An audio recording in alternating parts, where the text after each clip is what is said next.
Noodle Magic by Roseanne Greenfield Thong, illustrated by Melo So.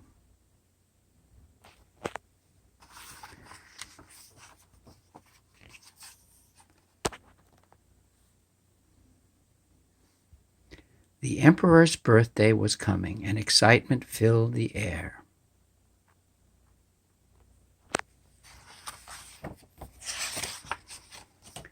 Every day, May watched Grandpa Two make magic with his hands and a bit of dough. She loved the powdery flakes that hung in the air and freckled the morning light.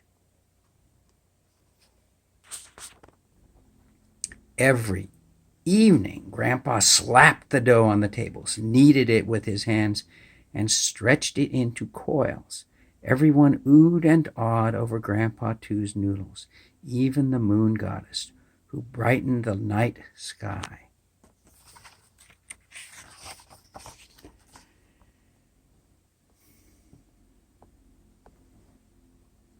"Can you make a jump rope from noodles?" asked May. "Simple as a sunflower seed," said Grandpa. "How about string for our kites?" a neighbor asked. "Easy as a sea breeze," said Grandpa. Late that night, as the moon goddess lit up the night sky, May heard slap, knead, stretch. The next morning, May and her friends played and jumped with strands of white weedy dough, May sighed, "If I only had your gift." "I think you just might," said Grandpa. But May knew that no one could spin magic like Grandpa Two.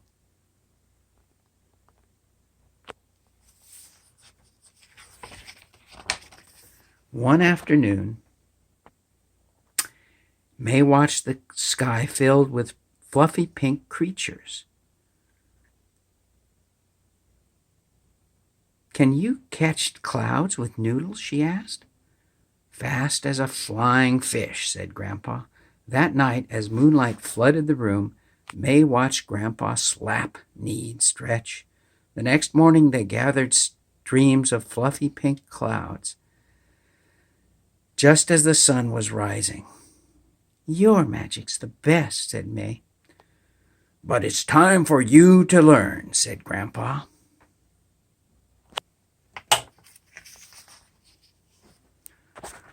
On the day before the Emperor's birthday, everyone was making something special, except for Grandfather Two. The villagers were puzzled. Noodles were needed on every table, especially long life noodles for the Emperor.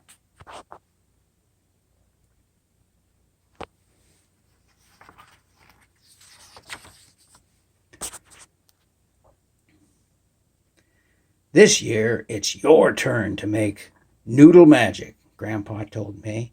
May was terrified. She measured carefully, and together they slapped, kneaded, and stretched. "The rest is up to you," Grandpa said. But hard as she tried, May's noodles were as ordinary as a pot of white rice. She had to think of something quick. "Can you give me your magic?" she asked Grandpa.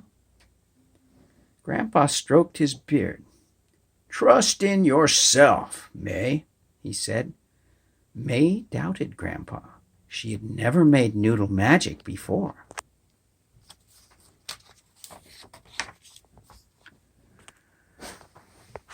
The moon shone brightly into the workroom as May thought hard.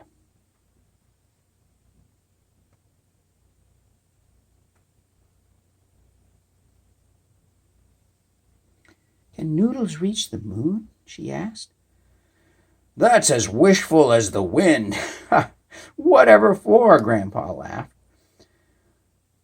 "A gift for the moon goddess," said May. "I could ask her for magic in return." You have all the magic you need, said Grandpa too.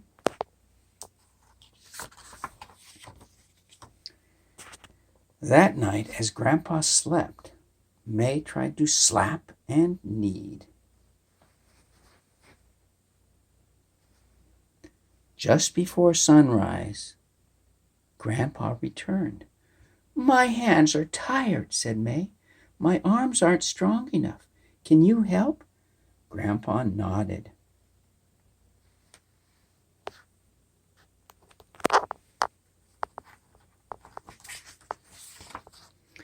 Hee-yah! Hee-yah! Fei! Fei! Watcha!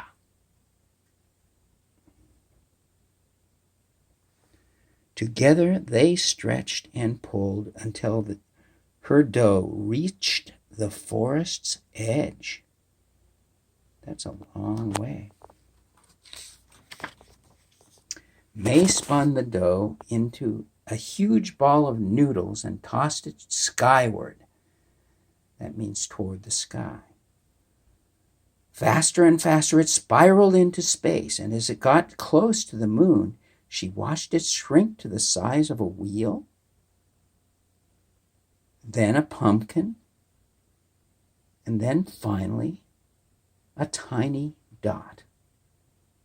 May called out to the moon goddess, "The village needs noodles for the emperor's birthday. I need some of your magic." Whoa! The moon goddess was delighted with the gift, though she knew May had to do this job herself.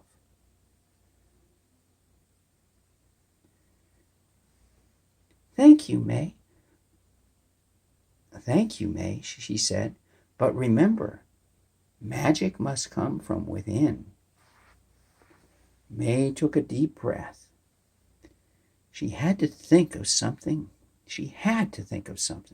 She closed her eyes tight and remembered all that Grandpa too had showed her. With a tug-of-war twang, May yanked her end of the noodles. They stretched up and down, back and forth, until finally there was a snap.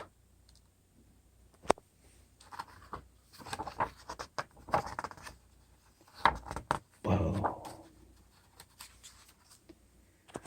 The sky rained noodles. Small bow ties and pillows, large coils and springs. There was enough for everyone's celebration, including a magical long life strand for the emperor. May's noodles had turned to magic. It was inside her all along. From then on, the only sounds in May's workshop were slap, knead, stretch, and whoa!